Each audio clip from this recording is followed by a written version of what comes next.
miprofi.com.mx. Debida diligencia y mantenimiento de registros. 10. Debida diligencia del cliente. Debe prohibirse a las instituciones financieras que mantengan cuentas anónimas o cuentas con nombres obviamente ficticios. Debe exigirse a las instituciones financieras que emprendan medidas de debida diligencia del cliente, el DDC conocido, cuando se establezcan las relaciones comerciales. 2. Realicen transacciones ocasionales. 3. Exista una sospecha de lavado de activos o financiamiento al terrorismo. 4. La institución financiera tenga dudas sobre la veracidad o idoneidad de los datos de identificación sobre el cliente obtenidos previamente. Ok, esta parte del tema del número 10, la debida diligencia, tiene que ver, en México, tiene que ver con las reglas de carácter general. Ok, todo lo que vamos a ver aquí lo van a ustedes empatar con todos los anexos que viene de conocimiento del cliente de las reglas de carácter general de la ley PIORPI, que más adelante la estudiaremos. Pero para que ustedes vayan comprendiendo esta parte del GAFI y lo vayan relacionando cómo se aterriza esta información a través de los anexos, y estos anexos se deben de aterrizar vía el manual de cumplimiento en el control interno administrativo de cada empresa que está metida dentro de las actividades vulnerables. Ok, una vez este tema comentado, nada más voy a mencionar que las medidas del DDC a tomar son las siguientes: identificar al cliente y verificar la identidad del cliente. ¿Qué significa esto? No solamente es pedirle, cuando tú llegas a comprar un auto, por ejemplo, no solamente es identificarte con una licencia, con el INE o con un pasaporte. El ejecutivo que está atendiéndote tendrá que verificar estas identificaciones en el portal de la autoridad, ya están puestas. Pero hagan de cuenta, si antes no se hacía y nada más se pedía la identificación, ahora se tiene que verificar. Y esto de cambiar a verificar también va a modificar el control interno administrativo de cada actividad que se integra dentro de ese distribuidor de autos, por ejemplo. ¿De acuerdo? B. Identificar al beneficiario final. Ok, tome nota. Beneficiario final se entiende, como en México se entiende, el propietario real. Allá a nivel internacional se conoce como beneficiario final, aquí en México se conoce como propietario real en los bancos. ¿Y cómo se conoce dentro de la ley PIORPI? Como beneficiario controlador. Y estamos hablando del mismo, ¿de acuerdo? Del mismo cliente. Lo único que estamos ubicando es la ley de dónde y de cuándo te lo están preguntando. ¿Ok? Todo esto que digo lo iremos confirmando más adelante. Pero dentro de los documentos a nivel internacional se conocen como beneficiario final. Y también debemos de verificar su identidad. ¿Ok? Luego, entender cuándo corresponde obtener información sobre el propósito y el carácter que pretende dar la relación comercial. Y luego, debe exigirse a las instituciones financieras que apliquen cada una de las medidas del DDC bajo los párrafos del A al D, o sea, todos. Ok. Estos párrafos del A al D están obligados. Recuerden que la ley PIORPI, la ley antilavado, la que estamos estudiando, está hecha para que los clientes cumplan. ¿De acuerdo? Y estas reglas están establecidas en el artículo 18. Pónganlo ahí para que vayan tomando referencia cuando más adelante leamos esa información. Debe exigirse a las instituciones financieras que verifiquen la identidad del cliente y del beneficiario final, que estamos ahora. Oye, José Luis, una cosa es el cliente y otra cosa es el beneficiario final. En algunos casos, la gran mayoría, el cliente y el beneficiario final son los mismos y en otros casos son diferentes. Voy a dar los ejemplos. Por ejemplo, mi papá es cliente y beneficiario final del contrato de cheques de su inversión y de un fideicomiso que tiene en el banco. Pero como ya es una persona grande, ¿de acuerdo? Me dio a mí la autoridad para que yo haga sus movimientos. Voy como un representante legal porque tienen que hacerme así, pero dentro de la cuenta de mi papá, para que él no vaya y yo pueda hacer los movimientos, yo voy a ser el cliente que va a hacer los movimientos con una autorización del beneficiario final, que es mi papá. Ok, eso como persona física. Como persona moral, por ejemplo, cuando fui director financiero de una empresa, yo tenía que manejar las cuentas de la institución. Para eso me van a dar una representatividad y me van a hacer representante legal en esa parte, manejo financiero, ¿de acuerdo? Soy el cliente alta en banco porque manejo la cuenta de la empresa, pero existen los dueños hoy también firman. Entonces el dueño viene siendo el beneficiario final y yo el cliente, ¿de acuerdo? Por eso le digo, en algunos casos el cliente y el beneficiario final es uno mismo y en algunos casos hay las variables. Si la institución financiera no pudiera cumplir con los requisitos aplicables en los párrafos anteriores descritos, se le debe exigir a esta que no abra la cuenta o comience relación comercial o realice alguna transacción. Hoy por hoy, ninguna institución, por un lado financiera y por el otro lado hoy las actividades vulnerables, no deben de tener relación alguna con clientes si no tienen correctamente integrado el expediente de inicio antes de realizar cualquier tipo de operación. Y este es algo que debe de cuidar el oficial de cumplimiento, encargado de cumplimiento y los auditores externos o internos de esta materia. De ahí va formándose el informe de auditoría interna de cómo está cumpliendo cada institución, cada identidad. Ok. 11. Mantenimiento de registros. Bueno, obviamente aquí la ley nos obliga, ¿sí?, a que mantengamos que todos nuestros expedientes los tengamos guardados. Cuando mínimo la ley nos marca 5 años. La ley PIORPI nos marca 5 años que debemos de guardar los registros por la parte de prevención del lavado de dinero. No tiene nada que ver con el guardado de la información fiscal que se guarda 10 años. Son cosas totalmente diferentes. Y también en los bancos la información se guarda 10 años. Todo esto que dije puede venir preguntado dentro del examen. ¿Ok? Así que pongan atención en ello y hagan sus anotaciones. Debe exigirse a las instituciones financieras por ley que mantengan los registros sobre las transacciones y la información obtenida mediante las medidas del DDC. La información del DDC y los registros de transacciones deben estar a disposición de las autoridades competentes locales con la debida autorización. Ojo, hoy por hoy toda la información de clientes está a la disposición de las autoridades. Y esto lo deben de saber sus clientes. ¿Cómo lo van a saber? A través de los contratos comerciales, dentro de esas cláusulas que ustedes van a modificar para que el cliente sepa que ustedes como institución o como empresa o como un profesional, si las autoridades nos piden información de ellos, tendremos que entregarlas y ellos estarán de acuerdo. Es la forma de proteger a la institución. Medidas adicionales para clientes y actividades específicas. Ok. La 12. Personas políticamente expuestas. Ok. O personas expuestas políticamente. Se les conoce como PET, ¿de acuerdo? Y estas debe exigirse a las instituciones financieras con respecto a las personas expuestas políticamente, consideradas como PEP, extranjeras y o nacionales también, ¿de acuerdo? Ya sea un cliente o beneficiario final, además de ejecutar medidas normales de la debida diligencia. ¿Qué se les debe de pedir? Exactamente la misma información que les estamos pidiendo en el DDC, que en el número 10. ¿Ok?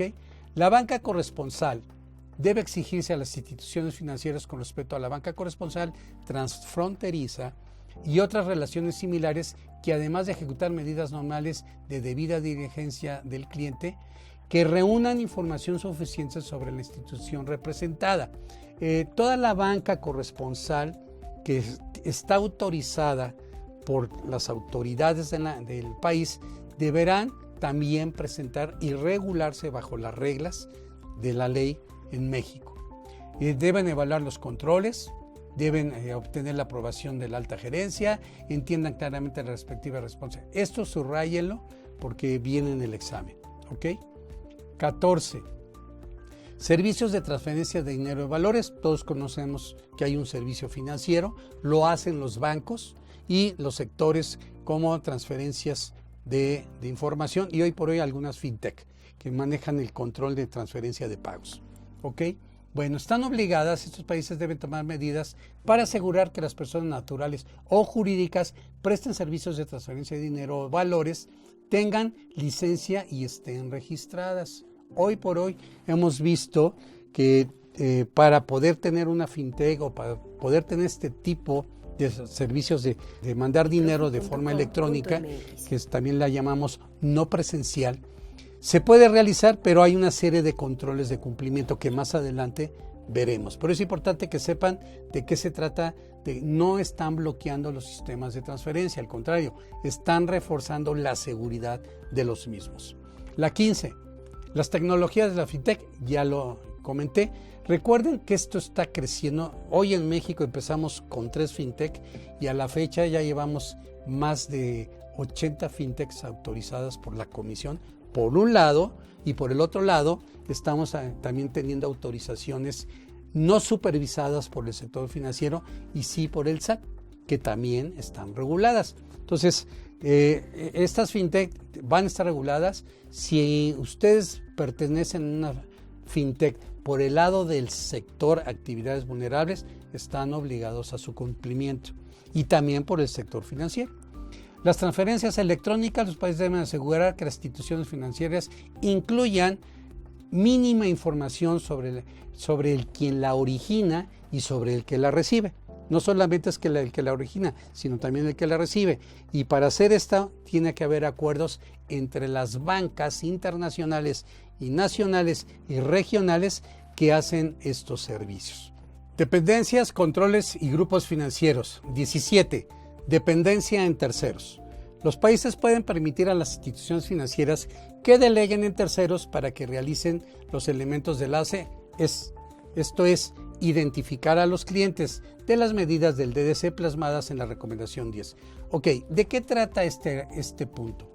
Hay instituciones bancarias y instituciones financieras que hacen sociedades o hacen tratos con terceros que los van a representar para promover sus productos principalmente. Bueno, la obligación en estos contratos entre bancos y financieras y terceros deberán de establecer las medidas obligatorias aquí para poder hacer este trabajo.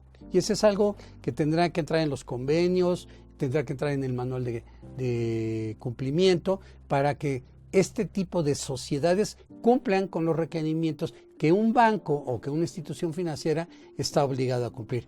Por ende, las actividades vulnerables también. Si van a contratar agencias, si van a contratar despachos, abogados, contadores o terceros, estarán obligados a cumplir con los formatos y los procedimientos de estas instituciones. De esto trata la dependencia de controles y grupos financieros. Lean muy bien el capítulo y ahí están las preguntas que van a responder en el examen. 18. Controles internos y filiales subsidiadas. Lo mismo, debe exigirse a instituciones que implementen programas contra el lavado de dinero y financiamiento del terrorismo. Debe exigirse a los grupos financieros que implementen a nivel de todo el grupo programas contra el lavado. Esto es, aquellas instituciones que forman grupos financieros, todos deben de cumplir de manera individual con la autoridad. Lo mismo va a pasar con los grupos empresariales, comerciales o profesionales de actividades vulnerables. No se puede pasar un manual a otro o pasarle la responsabilidad a una institución matriz que es la responsable de todo lo demás. No, cada entidad deberá de cumplir con su manual, con su descripción, con sus contratos, de acuerdo a lo marcado por ley. Porque esta es la manera de deslindar la responsabilidad de los grupos con los socios, con los dueños, con los empleados, con los ejecutivos. ¿De acuerdo? Lo veremos más a detalle cuando entremos en la parte de ley, la parte penal. 19. Países de mayor riesgo. Bueno, debemos de determinar dentro de nuestros compromisos y cambios y contratos comerciales qué países son de alto riesgo y qué países son de bajo riesgo, qué países son de medio riesgo, y esto lo vamos a ir midiendo con el tipo de clientes extranjeros que pertenezcan todavía a estas naciones. Esto es, si yo voy a abrir ahorita cuenta de cheques a un grupo o a la comunidad aquí de gente que viene de Perú, gente que viene de Venezuela, gente que viene de Rumanía, gente que está establecida en el Oriente, ciertos países que no están siendo cooperantes van a tener que estar como alto riesgo dentro de las instituciones. Y debemos de exigir, de acuerdo al alto riesgo, el control interno que nos están pidiendo en el DDC. Va quedando claro, y esto mismo ya viene aterrizado en las reglas de carácter general, en la información de los anexos del 1 al 9 y en la información que el reglamento exige por cada uno de los giros. Es como tendremos que ir implementando esta información. Comento esto para que vayan conociendo ustedes por qué estas 40 recomendaciones se van aplicando a través de los procesos de ley que se convertirán en procesos administrativos obligatorios. Reporte de operaciones sospechosas. En México se conoce como reportes inusuales, pero a nivel mundial se conocen como reporte de operaciones sospechosas, y hoy por el lado de las actividades vulnerables se conoce como reportes de operaciones inusuales y o avisos de 24 horas. ¿De acuerdo?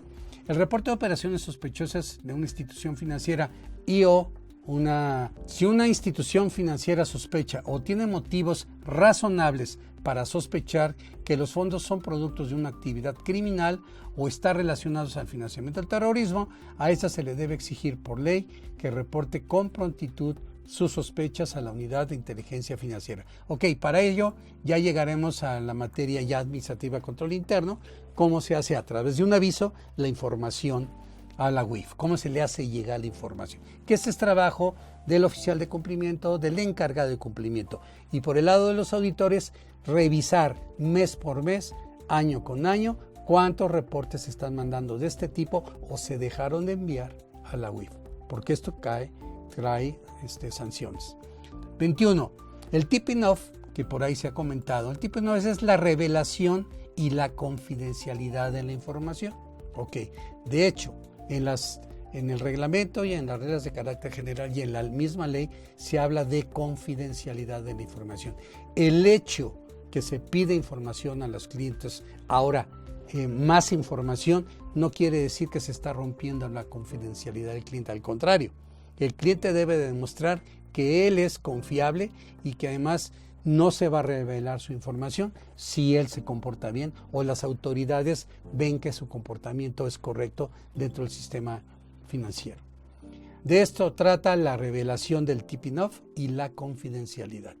Actividades y profesiones no financieras designadas. Ok, por favor póngale a un lado. Las 40 recomendaciones identifican a las actividades y profesiones no financieras designadas exactamente como la ley PIORPI identifica a los 16 fracciones de actividades vulnerables establecidas en el artículo 17. Más adelante lo vamos a comentar, pero es exactamente lo mismo. La ley internacional a las actividades vulnerables, como se conocen en México, las identifica como las APNFD. Va a haber preguntas de eso, así que apréndanse qué significa el APN. Y estas tienen que ver con casinos, tiene que ver con los agentes inmobiliarios, tiene que ver con los comerciantes de metales preciosos, que son los joyeros, y es todo lo que está alrededor de joyas preciosas, abogados, notarios y profesiones jurídicas, contadores, independientes, todos estos que ya más adelante se definen quiénes sí, quiénes no, porque no son todos los contadores, no son todos los abogados, no son todos los administradores, pero sí son todos los notarios. Y los vamos a ir viendo cómo están establecidos ya en la ley PIORPI.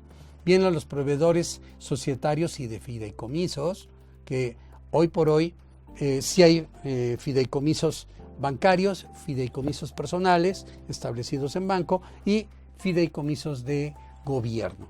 Ya más adelantito veremos esta parte. También, si en alguna parte, alguna de las actividades de sus empresas tiene que ver con ello, bueno, pues estos contratos deben estar previamente documentados igual al DDC, ¿de acuerdo? Por eso todo está junto ahí.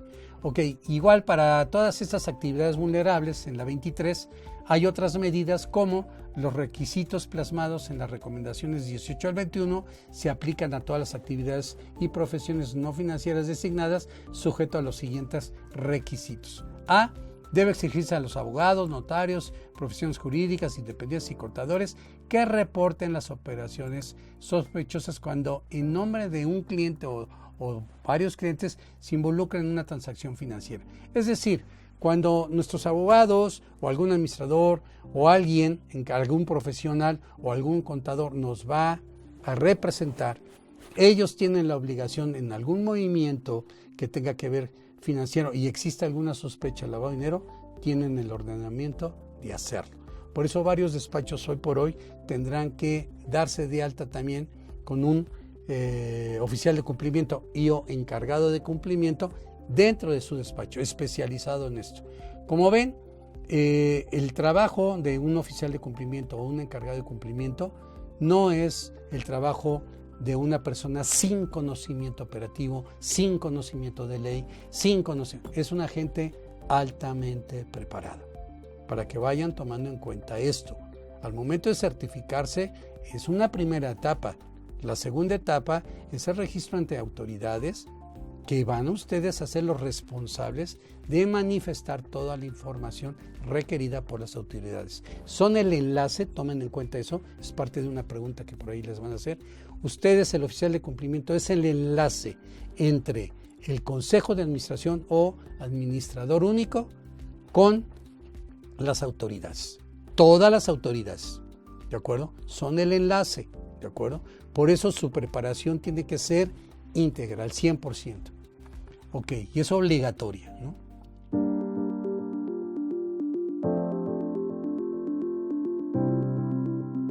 iprofi.com.mx